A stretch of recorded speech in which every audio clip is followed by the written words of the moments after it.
Changes in the American economy have devastated working-age men, and the numbers are more surprising than you may guess. Part 2 of our Men in America series is next.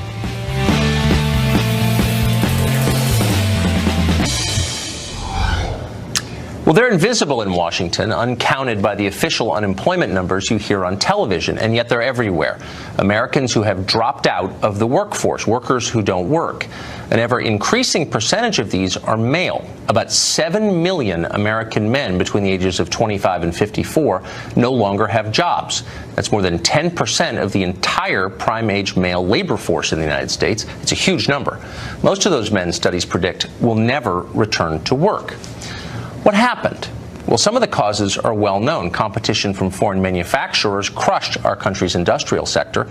China's entry into the WTO alone destroyed more than 2 million American jobs. Automation is killing many more. A disproportionate number of these jobs are in traditionally male industries: manufacturing, agriculture, logging.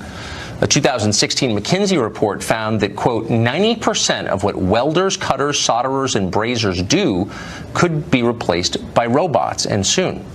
Jobs in which women are the majority tend to be far less vulnerable to automation. 3 of the 5 fastest-growing professions are dominated by women. The jobs that remain for men tend to pay less than the ones that disappeared. This is especially true for working-class men who, unlike their female counterparts, have seen their real wages fall over time. And part of the reason for that is mass immigration. More than 1 million new immigrants enter this country every year legally. A large but unknown number come illegally. Most of these are low-skilled. All of them are looking for work. These new rivals compete primarily with the very Americans most likely to have lost their jobs. And the effect is lower wages. It's a matter of supply and demand. An overabundance of anything makes it cheaper, and that goes for labor. One study conducted after the Mariel boat lift in Florida found that Americans with lower education levels in Miami, the most vulnerable, saw their wages fall by 37% after the immigrants arrived. Policymakers didn't seem to notice, and they still don't, probably because it doesn't affect them. If waves of immigrants from the third world are becoming lawyers and nonprofit executives and members of Congress, how long would the border stay open? Meanwhile, millions of American men now make less than their fathers did. That's a tragedy. It's a betrayal of the American dream. But it's also a recipe for societal collapse. When men's wages decline, families fall apart. This fact is well known to researchers. It's been the subject of many studies over decades with consistent results. And yet it's rarely noted in public. Here's some of what we know. One well-regarded study released last year found that when men's wages fell relative to women's, families didn't form. According to the authors, a falling male wage reduced, quote, the attractiveness of men as potential spouses, thus reducing fertility and especially marriage rates. Researchers also noted a dramatic increase in out-of-wedlock births when men made less. In the words of one of the authors, an economics professor at MIT, quote, we see a decline in fertility, a decline in marriage, but a rise in the fraction of births that are disadvantaged. As a consequence, the kids are living in pretty tough circumstances. Numerous academic studies have reached the very same conclusion. Research from 2015 found that, quote, when a randomly chosen woman becomes more likely to earn more than a randomly chosen man, marriage rates decline. Those who do marry report being less satisfied and are more likely to divorce. Low male wages are a driving force in family dissolution, and that's why affluent neighborhoods in which men make more have a higher proportion of married couples and fewer divorces. The opposite is also true, and that leads to a cascade of social problems, which over time become a disaster. Men who make lower wages marry less and father more children out of wedlock. These children growing up without fathers tend to make lower wages themselves in later life. For decades, this was a universally recognized pattern in inner cities, the cycle of poverty. Much was written about it. Now the same destructive vortex is common in rural America. The cause isn't culture, that's what we thought. No, in both cases the cause is the same: a lack of well-paying jobs for men. What's striking is how little notice these facts get from our policymakers. Their overriding aim is to raise women's wages to parity or above men's. There's nothing inherently wrong with that, but these are complex questions with numerous and profound unintended consequences, so they deserve a vigorous public debate. It's notable that most women, the very population on whose behalf these policies are supposedly devised, strongly prefer to marry men who make more than they do. But what's beyond debate is that Washington and corporate America aren't thinking a lot about how to solve the male wage crisis. If anything, they're exacerbating it. Lawmakers in both parties, for example, have heartily embraced self-driving vehicles and drone delivery of packages. It's all impressive technology, but what would be the effect on employment? Has anyone asked that? There are more than 3 million professional truck drivers in this country. It is the most common job in the majority of American states. More than 90% of drivers are men. Thanks to technology, many of these men are about to lose their jobs. That's a lot of unemployed Americans. That's a lot of broken families. Washington is not worried at all about this.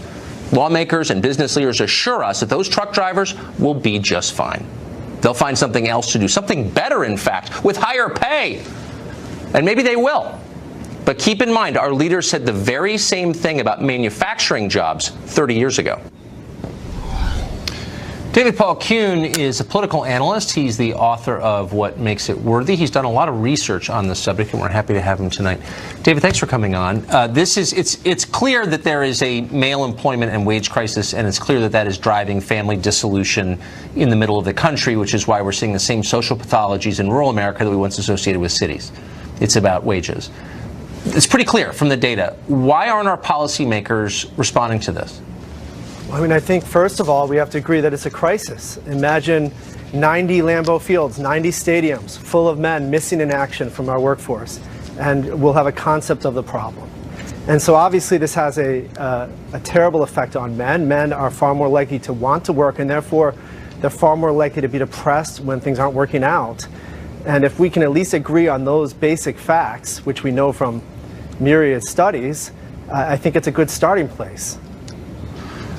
But there seems to be resistance on the part of policymakers even to acknowledging the problem, as if, and this is just a guess, it is somehow an attack on women to acknowledge that there is a male employment crisis. Politics seem to play a role. They definitely plays a role, and so does our culture. And of course, that's silly, as you would note. Obviously, you can care about women and you can care about men. It's not either or. And feminism taught us that what hurts one sex hurts us all. That applies to women, but it certainly also applies to men. So there's a particular working, especially blue-collar crisis among men. And if we can at least, perhaps, take some of the gender politics, ironically, out of a discussion about what's happening to men, perhaps we can start to treat them as people. But why have we gone, I mean, the conversation appears to have moved from what you just said, an acknowledgement that the sexes are interrelated, dependent on each other, thrive only when each is thriving, to a kind of zero-sum understanding where my loss is your gain and vice versa. When did that change? I mean, you could argue it probably changed with second-wave feminism in the 1970s, but that's a long time ago. It's a half-century ago nearly. And I would just say, obviously, it is true that it's still politically incorrect to talk about the crisis among men. If you read, unfortunately, if you read a lot of liberal publications, they'll put the word crisis in quotes as if it's not real. Can you imagine if we applied that to other groups that were experiencing unique downsides of our economy? So we have a crisis, and I think that if we can get past, again, the hardest part is getting past the politics and just acknowledging that it's affecting families and men, and that it increases the rates of depression in these men, divorce. They go to church less. They certainly remove themselves from society, and it's just a downward cycle, and it increases the chances of drug use, and they watch more television. It's just a dire situation that we have to take very seriously. Well, and in general, there's a reluctance to have serious conversations about economic questions from either side. I'm not espousing a position. I'm just saying they're never debated anymore in favor of this frivolous, symbolic stuff. But quickly, there is technology right on the horizon that will displace millions of American workers, disproportionately men, self-driving cars, drones. I never hear the implications of that for employment mentioned by anybody. Why is that? Because it's treated like a natural disaster. And it's been treated like a natural disaster for decades, and it's infuriating. Because, of course, automation, deindustrialization were major factors in this blue-collar crisis, and this blue-collar male crisis particularly. But man-made decisions impacted this crisis, Yes. and they still do. And so as we move forward with automation, we have to consider, unfortunately, I don't think our elites do, the downside of the supposed good it will bring. That is exactly right. I mean, they treat market capitalism like a religion rather than a useful economic system, which it is. But we can't do anything. It's inexorable. Right, That's like right, a natural and it's unfortunately disaster. true on both sides. It is true on both sides. David, thank you. That was really wise. I appreciate it. Thank you. Well, we have an addition to our Men in America series this Friday. Mike Rowe will continue tonight's conversation about the crisis of work and wages among American men this Friday. And, of course, the series continues next Friday at 8 p.m. Don't miss it.